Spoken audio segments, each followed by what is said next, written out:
You're listening to Heritage Radio Network.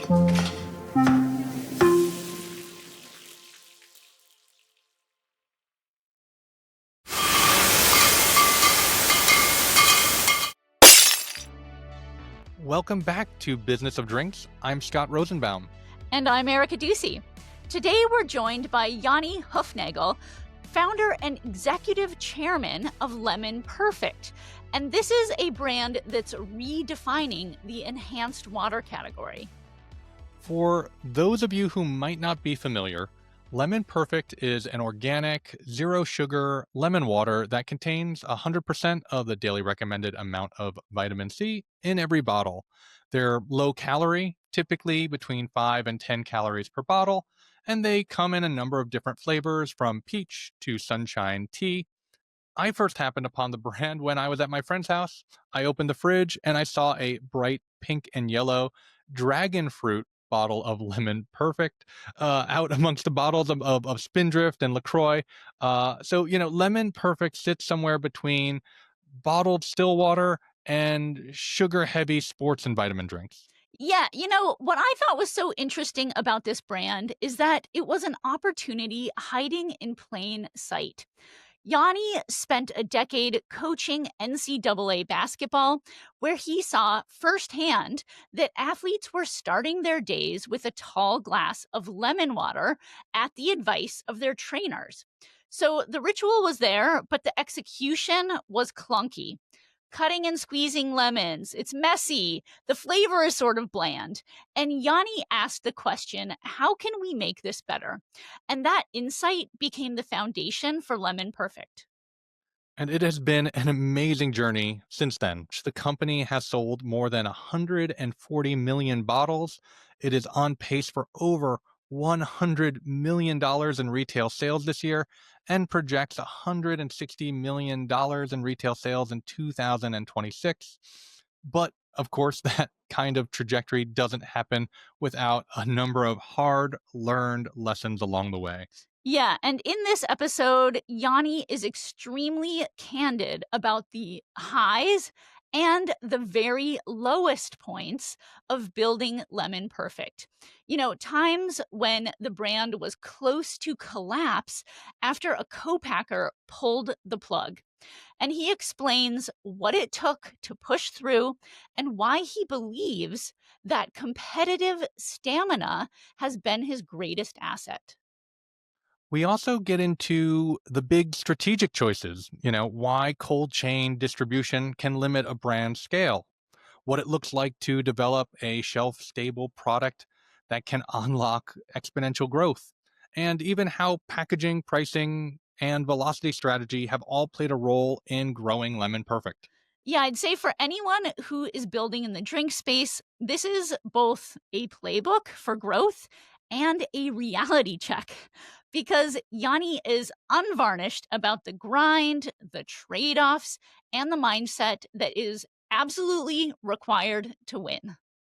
So let's get into it. Here's our conversation with Yanni Hufnagel of Lemon Perfect.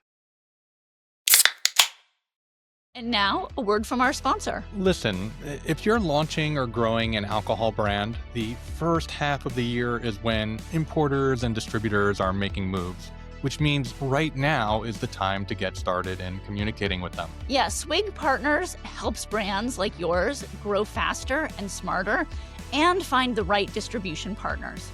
The team has decades of relationships and is ready to help you succeed. Right now, our listeners get an exclusive Q4 discount when you sign up before the end of 2025. Mention Business of Drinks and you'll get $300 off your service fee. So start out the year strong by getting ahead of 2026 goals. Visit swigpartners.com/business of drinks. That's swigpartners.com/business of drinks. Yanni, welcome to Business of Drinks. Thank you so much for having me. Thrilled to be with you this morning. And thrilled that you're here with us. So, I want to start out talking about your career before drinks. So you had a high-profile career in NCAA basketball before you pivoted to beverages. So how did your path lead you to found Lemon Perfect? Well, look, There are many days where I wake up and I wish I never left coaching college basketball. That's for sure. The short story is my last year coaching. I was at the University of Nevada. It was my 10th year in college basketball. I started as a graduate assistant at the University of Oklahoma. I went to Harvard, Vanderbilt, coached at Cal, Berkeley, and then Nevada. And the short story is a friend of mine who's a strength and conditioning coach and a nutritionist. He said you should start every day with organic lemon water, right? And I was working very, very hard at the time. Coach Musselman's a dear friend. He was our head coach, but the coaching staff, we had early mornings, very early mornings, late nights, and I really was searching for some structure in my daily routine, right? And so I said, Matt, I'm in A through Z. Let's go. Put together a diet plan for me, strength and conditioning plan. Let's go. And lemon water in the morning just became a part of my routine, and I hated it. Right, like buy organic lemons, cut the lemon, squeeze the lemon, juice all over, bland taste. I mean, it's painful. And this is the path of destiny. Coach Musselman's wife, Danielle, her sister was on the field marketing team in Atlanta at Buy, which little did I know at the time in 2017, they were months away from selling the business to Keurig Dr. Pepper, very high to their growth story, now one of our largest competitors. But we were drinking a lot of it around the office. And I kind of just had a moment. I said, hold on. Can we take lemon water and give it a Buy-like flavor profile, right? Can we make it taste good? And that was the seed of the journey. Like then the season ends, we lose to Iowa State in the first round of the NCAA tournament. And I'm in Santa Monica having lunch with a friend, a really good friend of mine. And he invests still to this day in early stage food and beverage businesses. I said, John, what do you think of this idea? And he said, I love it. Anything that you can do that can capture a piece of someone's daily routine, right? What they do in the morning when they first get up, what they do at night when they go to sleep, or any point in between is worth going for.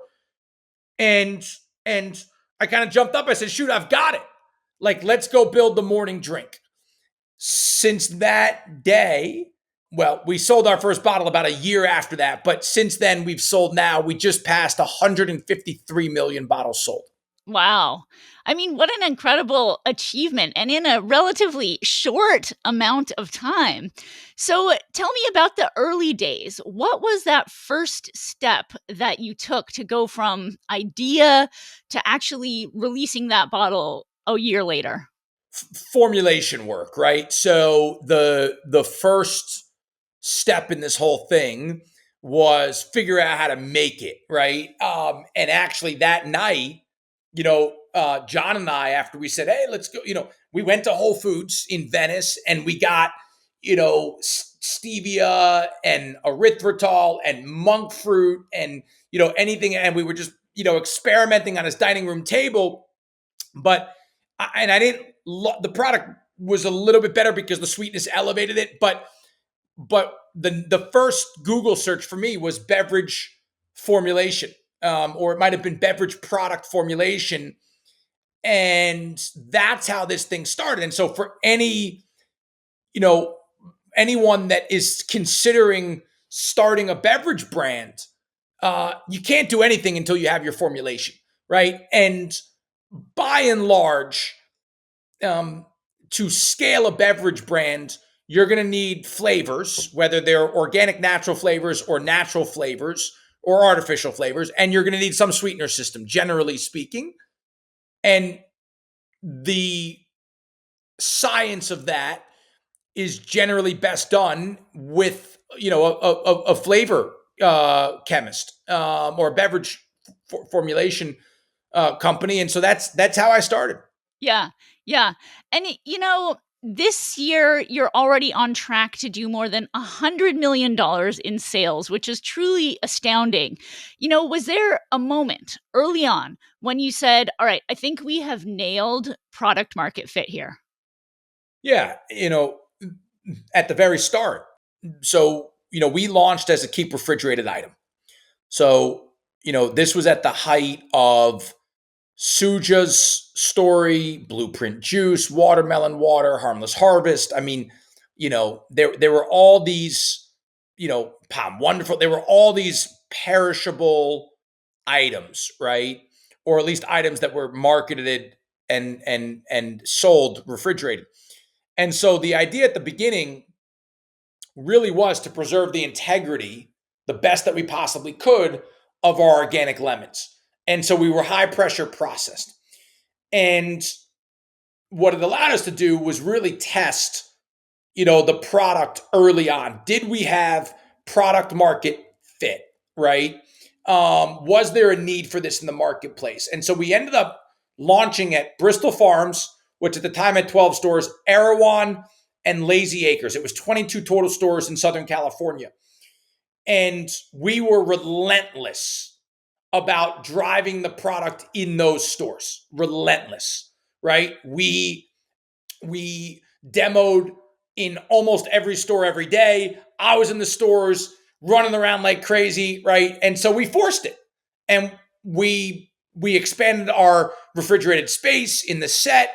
Remember, we were 249 at the time in a sea of, $4 and $5 and $6 beverages. So that also helped us. But yeah, we knew that we had something very, very early on. Yeah, yeah. And, speaking about the product formulation, so you moved at one point from the cold chain, from these refrigerated products to moving to shelf stable product. Can you talk us through that evolution and the thinking behind it? Sure, you can do it, but it's very challenging. My thesis is that you cannot build a big beverage brand and be refrigerated. And why? Well, one is just, margin story. Two, driving incremental velocity through display action in store. Building big display has to be dry. And then three is just route to market and a transaction at the end. The big strategics, they do not have. Coke obviously have, but they largely don't have refrigerated distribution, right? And so that was a big thing for me. And so we ended up flipping the business to a shelf stable version. That's where we are today, but we produce aseptically, and it was a great pivot for us. And did that unlock exponential growth? Was that like a huge unlock for the brand? Well, look, in our revenue, we basically sold, call it about $500,000 worth of the perishable item, and then the year after that, we did in our revenue, we did $3 million. The year after that, we did $12 million. The year after that, we did $27 million.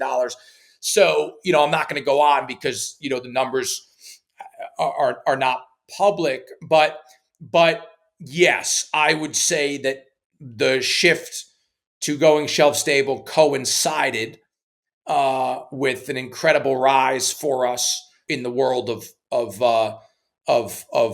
beverage.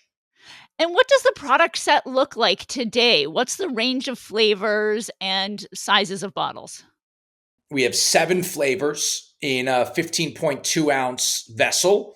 I actually have a digital sample for everyone listening or watching this, don't run or screenshot this, but this is our coconut lemon perfect that's launching in early 2026. So we'll end up having 8 flavors at that point. But we have original, blueberry, watermelon, peach, coconut, dragon fruit, lime, and sunshine tea.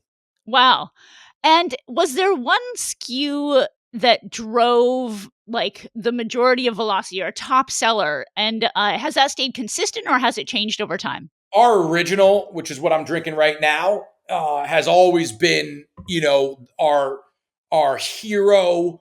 It is the largest, certainly the largest percentage of sales for us.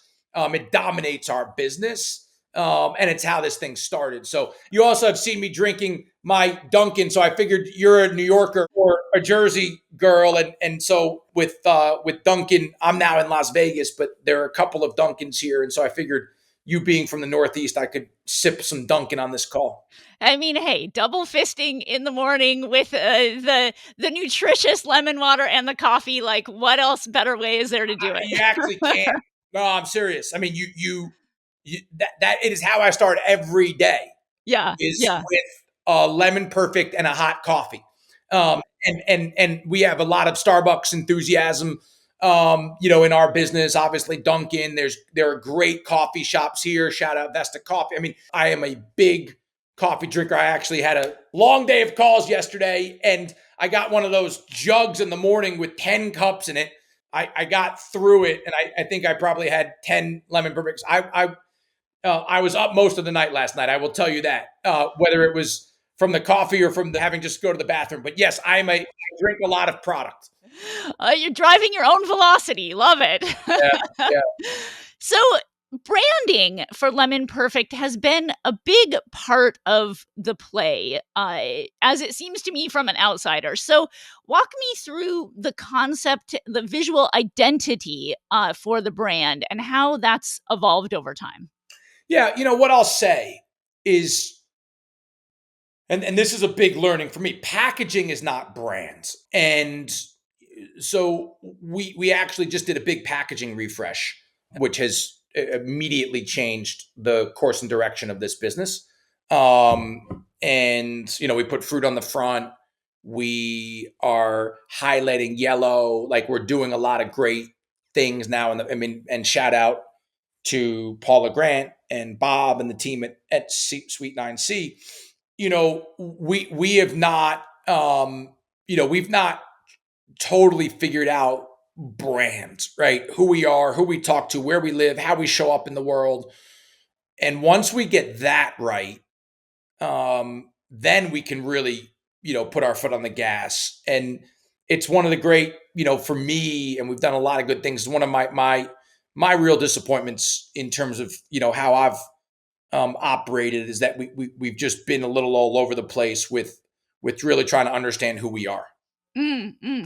It's interesting because from my perspective, it seems like, I've like watched the evolution of the brand, and it always has had a, sort of minimalist brand. It feels like, it's trying to let the ingredients and the organic messaging, the wellness messaging, like come out, more prominently than, any sort of design or features. Like, was there intentionality around that minimalism, or how did you think about it? Yeah, I think so. I mean, we've always tried to be, as clear and bold and, minimalist as you can.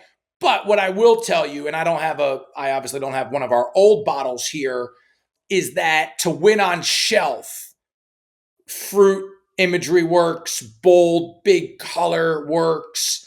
There's that. But I try to, in beverage, you kind of have this above the fold, below the fold.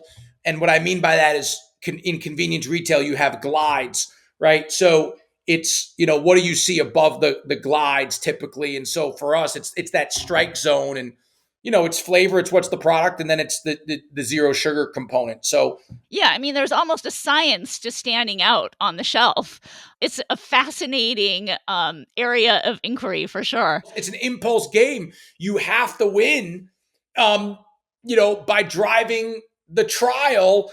And how do you drive trial? Well, if you taste good, you want to drive trial. So how do you drive trial? Well, packaging is a great way. I mean, how you look is, in a lot of ways, the most important thing. Yeah, absolutely. Well, let's talk a little bit about pricing strategy. How did you think about that for Lemon Perfect from the get go? And has that evolved over time? Yeah, I mean, I've always, it's a juxtaposition between,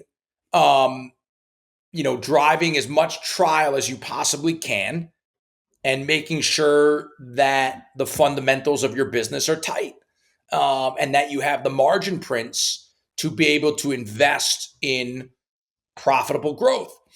Psychology has shifted for me from day one. At the beginning, it really was about share, share, share, as much consumption as possible, drive the trial. Don't worry about your, cost of goods. your margin profile, it will come. And I think that was the right bet.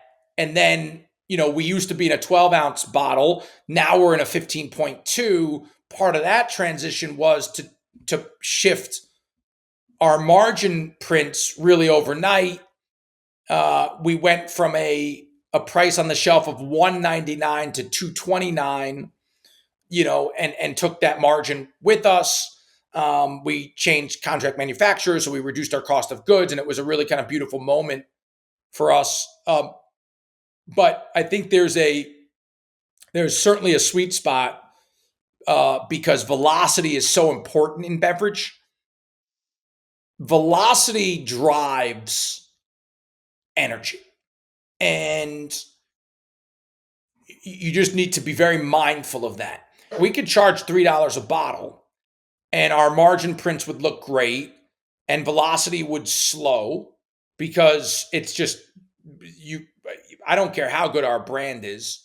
The competitive category around us is all around $2. So it is. It's just a very delicate balance between trying to figure out, pricing, because velocity is everything. And so it's really like, what is that sweet spot as you think about pricing architecture between driving the most bottles out the door that you can, or on the digital shelf, driving that top line, but also making sure that you have prints that can, build a business that generates real cash. Yeah, yeah. Well, thinking about those important moments or partnerships or campaigns that have more broadly driven growth for the brand, what would you say are some of the key, moments or campaigns there? We've done a lot. Obviously, it's been well documented that we've done work with Beyonce and, Jalen Hurts, Sloane Stevens. So we've had some incredible, Blake Griffin, some incredible people of influence that have got behind this thing.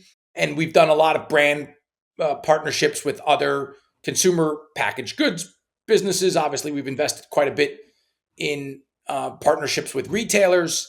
But I think in 2026, you're going to see a really defined scope of who we are.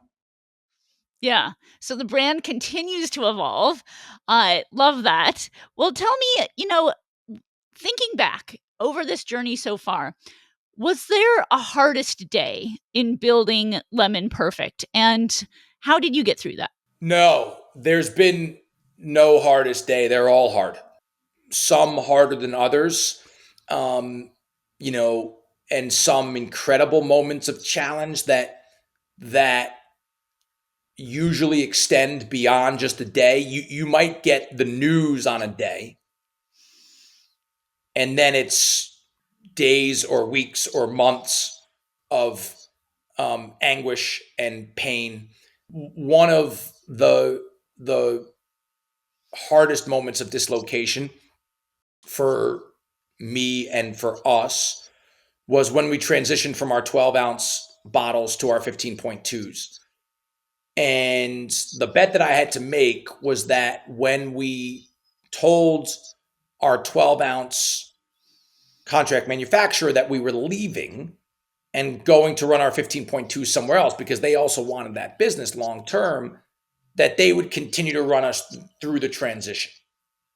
And they did, up until their two lines started running poorly.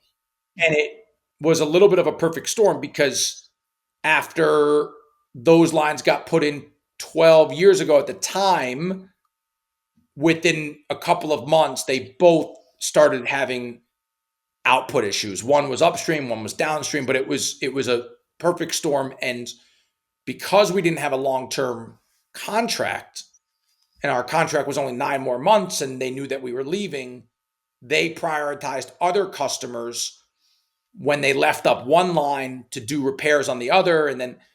And we had a signed term sheet on an $18 million financing. The brand's on fire. And in the blink of an eye, I got the call from that contract manufacturer and was told by the owner, Yanni, I love you. We love Lemon Perfect, but we're going to prioritize other customers. And, you know, you work hard on something for, at that time, it was 5.5 years, almost 6 years. We had raised a lot of money from friends and family. And in the blink of an eye, there was I would say on that day, we had a couple $1 million in the bank, a greater than 50% chance that we were going home.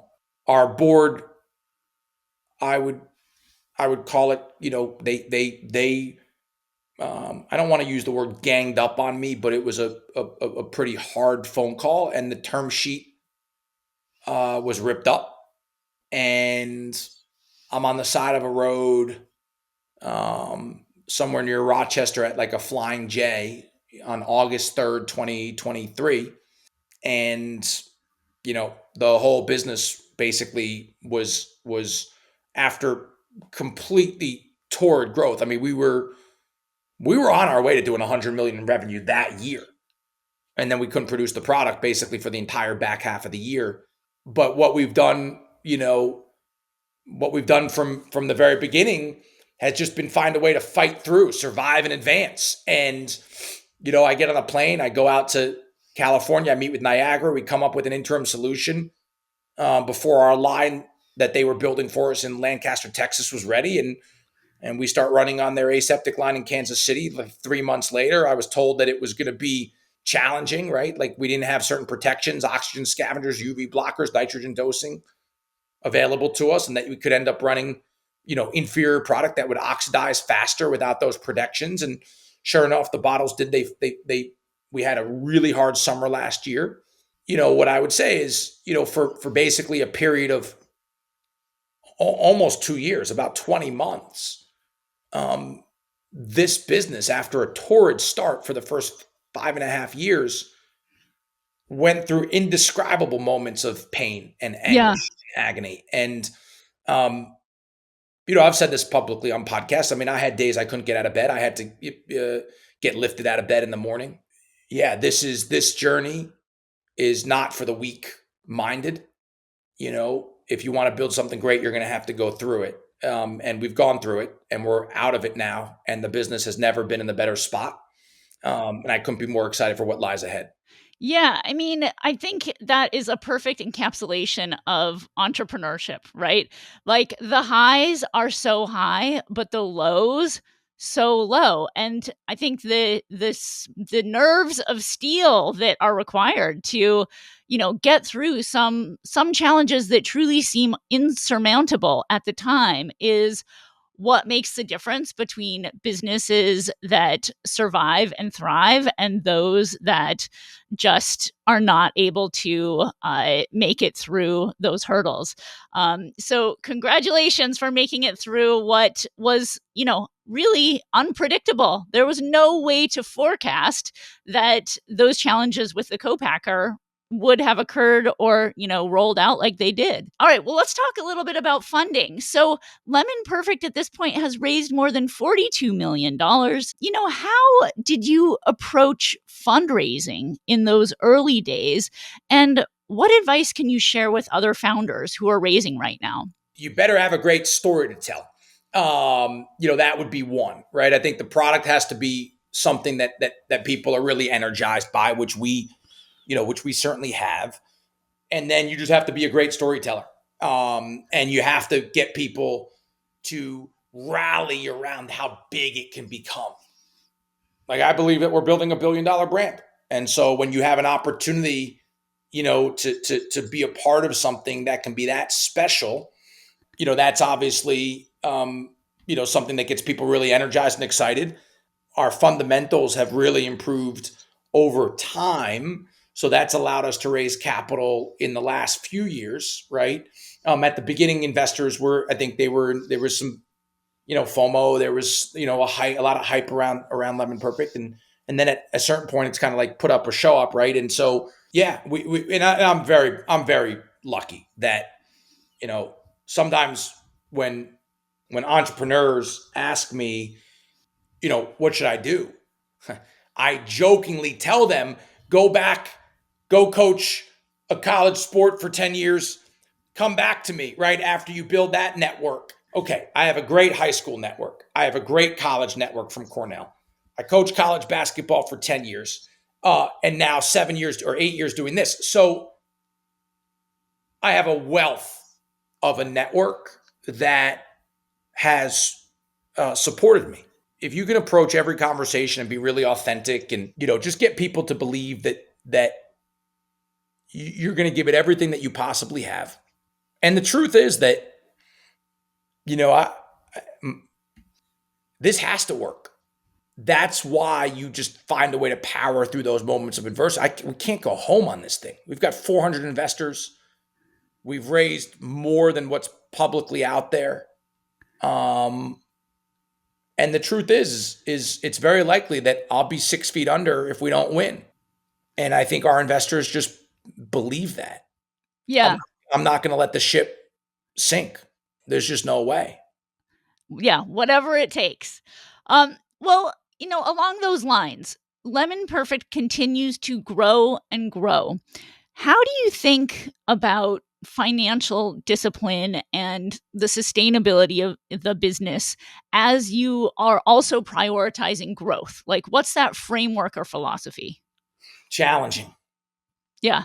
Because there are so many answers to that question, and you got to use data, and you got to, but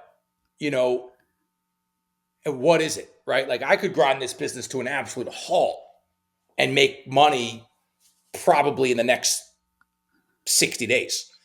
You could turn things off. You could do a major reduction in workforce.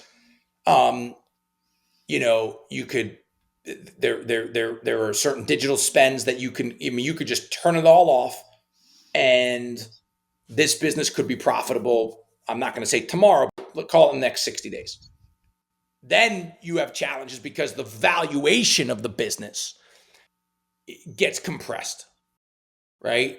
And we've never raised at outrageous multiples or valuations, but our business today is worth a couple $100 million. If you grind it down, the enterprise value of the business is far less than it would be in, and so you will always be able to fund businesses that are growing fast. Now, I'm also at the point where, like, every single dollar that we spend, like, I'm looking at, because it just, we got to make great investments across the board. That's it. Yeah. Yeah. I've heard you reference the 40,000 doors milestone.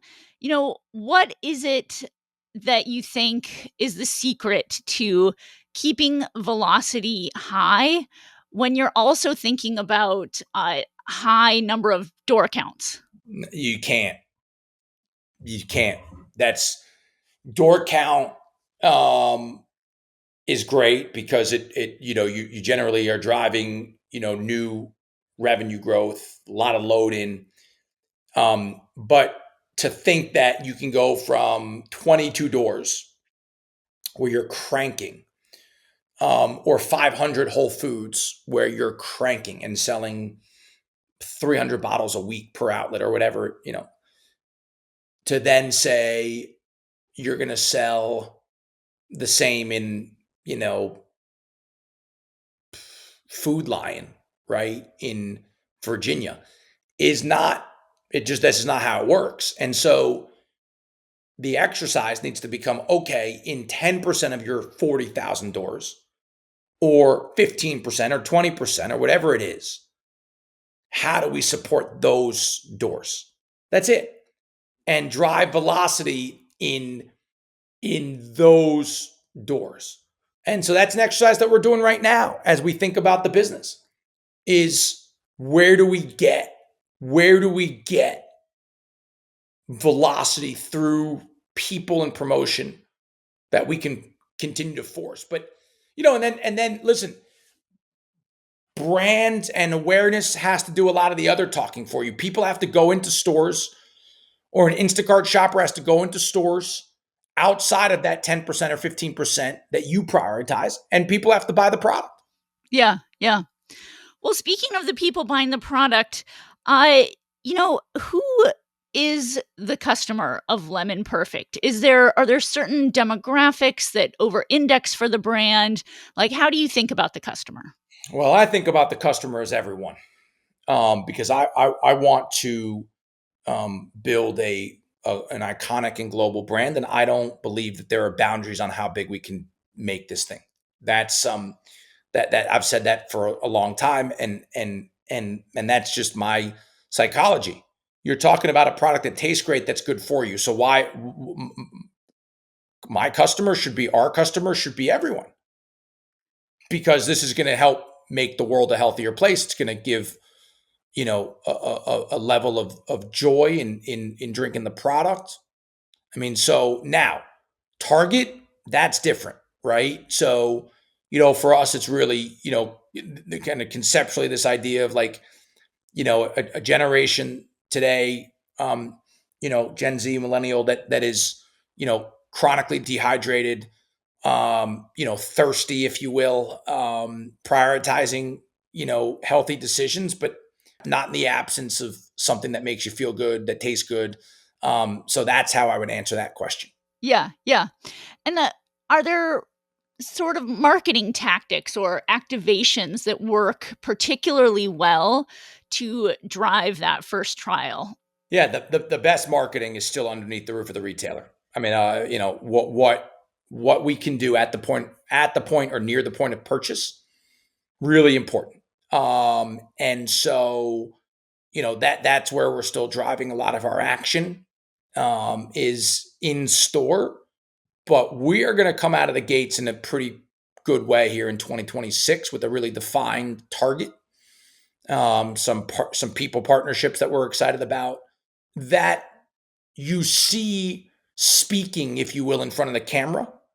Like, the one thing I'll say about Beyonce, and she, is arguably the greatest,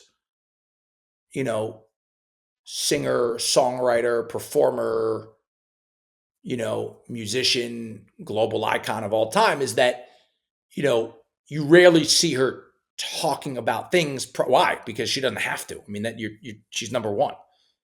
Even Jalen Hurts, Jalen's, he's not in front of the camera talking about things, all that. So we are going to partner with people of influence that talk, that hold things in their hands, that are out in the public, that are visible.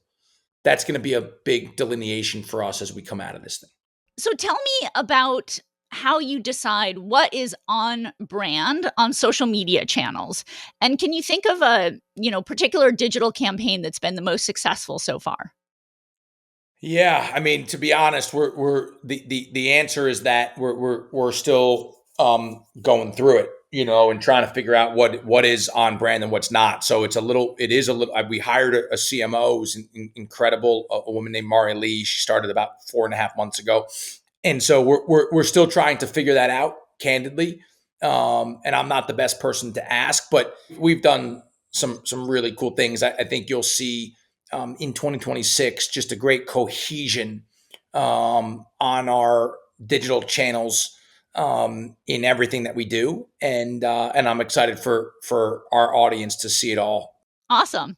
Well, let's talk a little bit about celebrity. You mentioned Beyonce. The brand has worked with pro athletes. What role do celebrities or athlete endorsements play in driving brand awareness and visibility and even conversion? You look at what brands have done with celebrity and athletes, and it has, some are incredibly successful and some are complete zeros, right?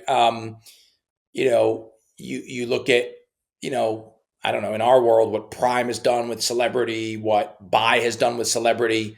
They've both been, I would say, pretty poor out. You might get an initial bump, and then so I think it's just got to be authentic, right? Like, that's the thing. It's got to feel authentic. I think we're living now in a world where, you have all these you have all these creators. Anyone's a creator, right? Like, and so it's really about leveraging good content, right? Really, regardless of who puts it out, that's authentic and that can drive conversation, that can be repurposed and put good content that could, that we can put paid behind.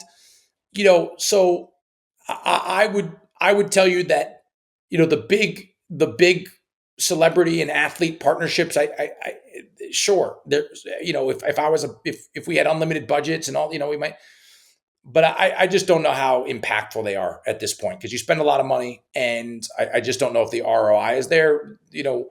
You've got digital creators now that can carry the torch. To me now, it's more about like what kind of, what's your reach on TikTok? What's your engagement on TikTok? Like what that's the most important thing to me. Yeah, definitely. And I keep on, talking to brands who tell me that, the ROI on these nano influencers or, businesses like these, yoga studios partnering with all these different places like that have very engaged audiences, that can actually have a better ROI, even though it's not quite at the same scale. So, I was curious. I mean, this brand, it has scaled so tremendously. Are there, sort of advice or secrets that you would say to helping maintain strong relationships with co-packers or distributors or retailers as you scale? Enthusiasm, unwavering enthusiasm for what you're doing, will carry the day. In most cases, and just being very transparent and honest. Celebrating wins. Coming clean during moments of challenge. Above it all, it's just like competitive stamina on our end, right? Like that's what I would say. For anyone that's about to do this or doing it, is you just got to have great competitive stamina, and be prepared to cross the finish line, in first, or run out of oxygen on the way there. That's it. And if you're not prepared to make that sacrifice, then this is not for you. But I just think great communication, and just being accessible, being, I'm not going to say 24/7, but that'll be, that's what it's about. Mm-hmm. Yeah, yeah. I mean, it sounds like that competitive stamina, that as a superpower. I mean, that maybe that is the superpower that has propelled you and Lemon Perfect here, because you had that coming from the NCAA background. Would you say that feels like a key differentiator? When we win, and we will, that will be the theme of the totality of the book that we're writing, that will end at some point here on this thing. But um, having that competitive stamina, and continuing to fight through the moments of challenge and adversity, that will be what defines Lemon Perfect when we win. There's no doubt about it. And just keeping a core group of people together. That's it. Yeah, yeah. All right. So, where do you see Lemon Perfect in 5 years?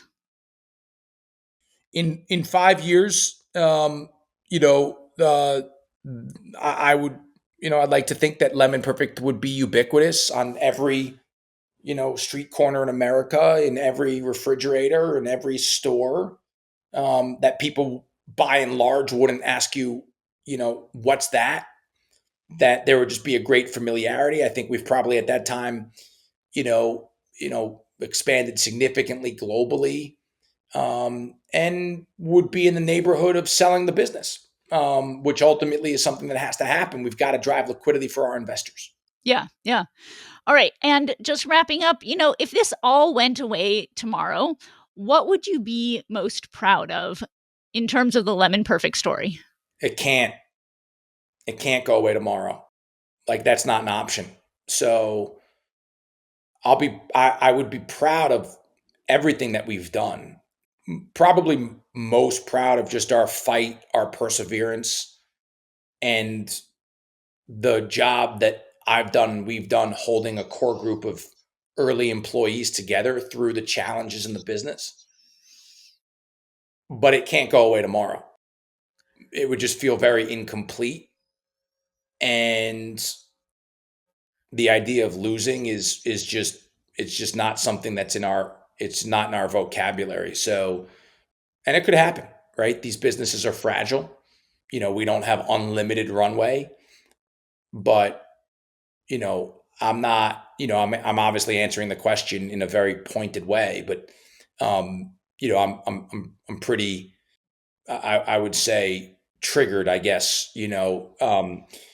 It can't happen. Failure is not an option. So finally, we always like to ask people for a source of ideas or inspiration. If you were talking to a drinks entrepreneur and they asked you for advice, it could be like movie, book, online class, anything that you have gone to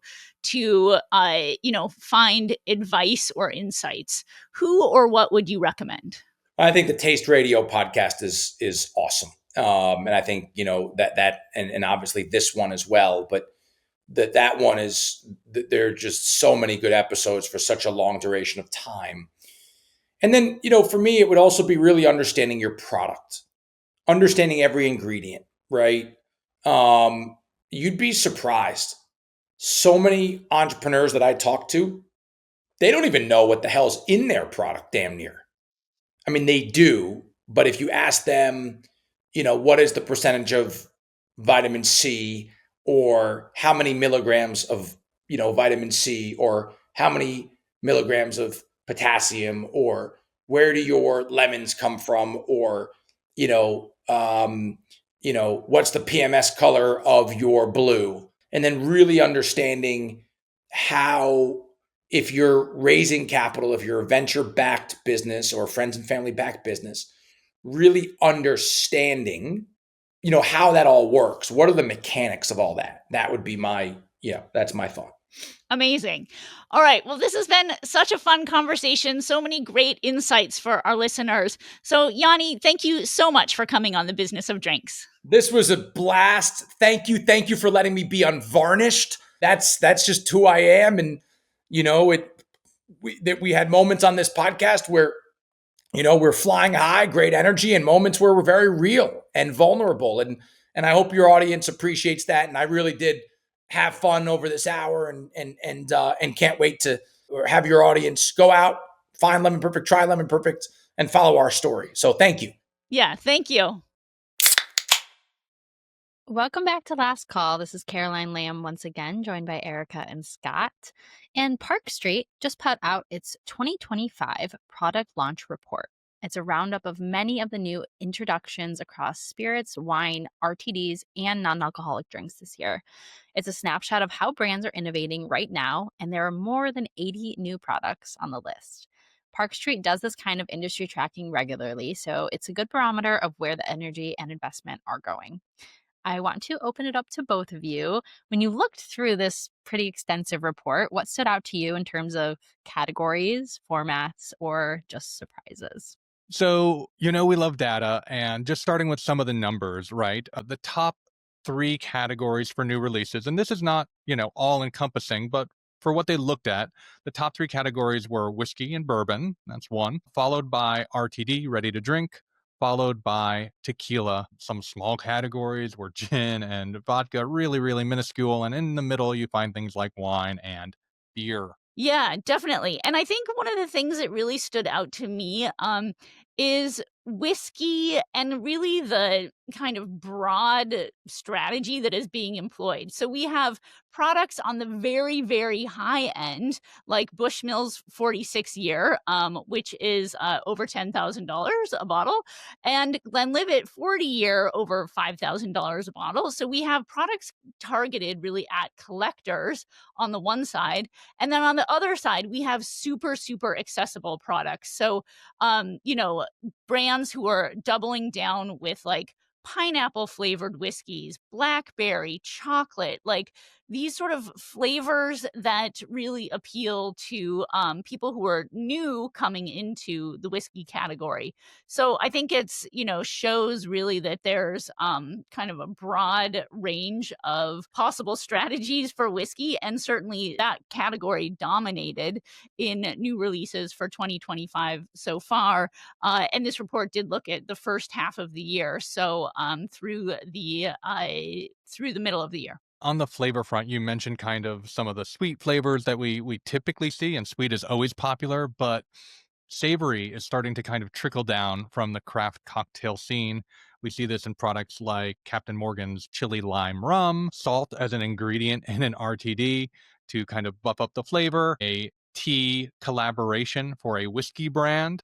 So that's kind of exciting to see that savory is kind of entering the vernacular when it comes to, outside the craft cocktail bar. That is very interesting. As far as format goes, I wouldn't say I'm super surprised by this, but I just do want to make note that there are so many people breaking away from the special occasion glass bottle and just leaning into the more accessible packaging. They're the Claw Tails, Kylie's Sprinter Palm Springs pack, Josh Sellers with their NA Prosecco. But probably the biggest surprise for me was Maker's Mark stepping outside of bourbon for the first time with the cask strength wheat whiskey, because as a heritage brand, it just felt like a very calculated risk and made me think like what other, sacred heritage wine brands could maybe do the same.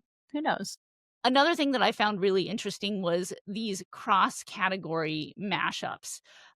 So Kahlua teaming up with Dunkin' for a caramel cream liqueur, Crown Royal doing a chocolate product, Macallan working with a tea company on tea-inspired whiskeys, Bailey leading into the non-dairy oat milks. Those types of collaborations and format innovations, they do feel really fresh. And they're tapping into rituals that go beyond alcohol. So coffee, tea, dessert, and translating these things into spirits. So I think that's one interesting way, really, of meeting consumers where they already are and expanding products into the occasions that they're already incorporating into their everyday lives. To expound upon, tapping into a ritual outside of alcohol, one brand on here that really caught my eye was the Adventurers Drinks releasing a gin crafted from snow from the Everest summit, which is so extreme. But it might just be my algorithm, but I am seeing so many people like my age approaching 30 or like in their 30s getting really into like extreme outdoors sports and things of that nature, or just hiking, bike packing, like all of these types of things. And I've long been thinking to myself in the shower that whoever can capture like the outdoors community who does like to have fun and drinks, a lot of these people drink a lot, and that's part of their brand, is like showing how they do these extreme sports and they drink and they smoke and whatever. I think if you can tap into that in any category, that is going to be like a gold mine. So that was interesting to me. We're not strictly anti-pun, so I have to say that I don't think an Everest gin is scalable. Another theme that was interesting to me is kind of the what I'll call like the validation of non-alc from pre-existing producers or legacy brands. So you mentioned Josh Seller's non-alc option, Breckenridge Distillery, long a leader in craft beverage and craft spirits, has their Mach 1. Casa Lumbre came out in collaboration with Lewis Hamilton with their Almave, which is a non-alc agave spirit. And lastly, if anyone thought that the celebrity RTD boom was cooling off, they would be mistaken, as this report proves. So Kylie Jenner, she expanded her Sprinter vodka soda with new variety packs. We had Chelsea Handler launch a vodka lemonade. We had Lil Yachty, who I never have heard of, dropped a yacht water tequila soda. And, I think it's interesting that we just see this continuing. And that's despite previous reports we've discussed that celebrity associations are perhaps not all they're cracked up to be. I think it's really celebrity partnerships are fantastic for finding an early audience and expanding a footprint for a brand, but they really vary in how these partnerships perform, right? Some of them, if they are just like an investor or a very sort of one off or not very deep partnership, oftentimes don't perform that well. So, something to consider as brands look at that strategy. Celebrities, they're just like us. They're dreamers and they think they can make it in the drinks business. Absolutely. I think that's a good place to call it. Thank you for joining us again on the Business of Drinks. Follow us on Apple, Spotify, YouTube, or wherever you're listening, and tap that notification button so you'll be the first to know when a new episode drops. Help us spread the word by clicking the star ratings and sharing on your social media. It really does help us find new listeners. And finally, if there's something that you'd like us to cover on the podcast, tell us. We are at podcast@businessofdrinks.com, or reach out to us via Instagram or LinkedIn. We do want to hear from you, and we really respond to all of our messages. So we'll talk to you soon.